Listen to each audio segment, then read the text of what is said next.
Yes, I had a question for Tony.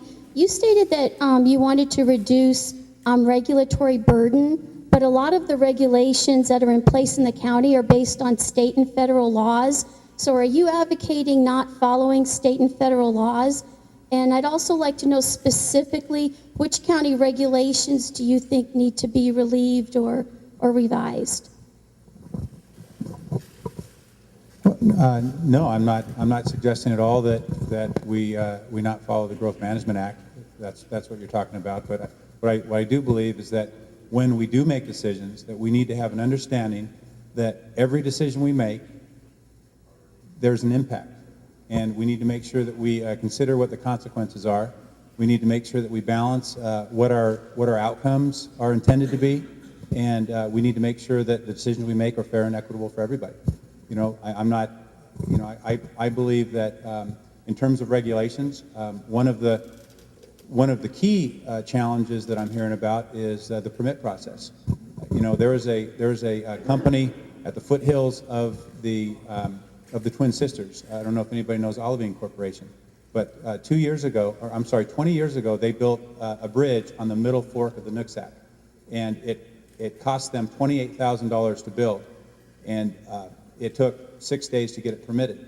Well, a couple of years ago, the bank of it washed out, and they were required to replace the entire bridge. Even though the bridge was okay, it was the bank that was washed out. It cost $70,000 in permit fees, in the permit fees, but it took them a year and a half to get it permitted. In the meantime, they've got, not only was it used by their company that transported their materials to Hamilton, which is where their processing plant is, but you have the loggers that were challenged. I mean, those kinds of things are having impacts on families, and I think that when my responsibility is to the citizens of Whatcom County, and I think that every decision that's made, I think we need to look at the consequences it's going to have on real people's lives. I guess the question that arises from that is that Wendy's question remains unanswered. Which of the state or federal laws that applied to that bridge would you remove in order to make that permit process shorter? Because if you have a bridge that's washed away, then it's an area that's flood prone, it's in an area that probably has salmon, it's in an area that's subject to all sorts of constraints. The question is, which of those regulations would you eliminate?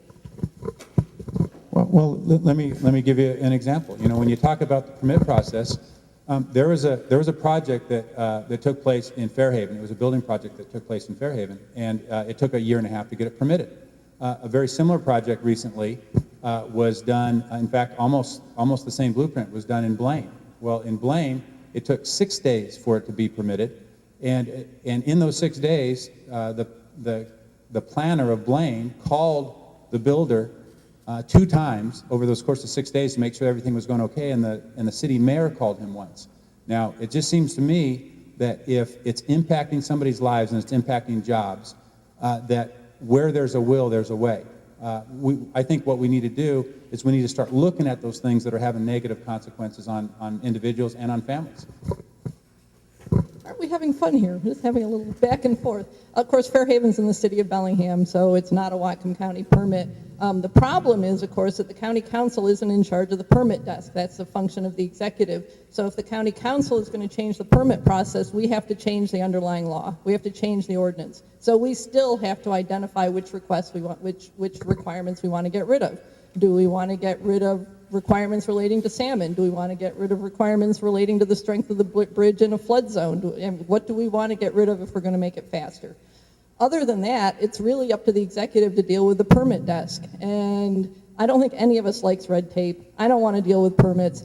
I don't want to have a whole lot of time spent. But if we're saying we're going to speed all of this up, we have to have some specifics other than saying that it's wrong.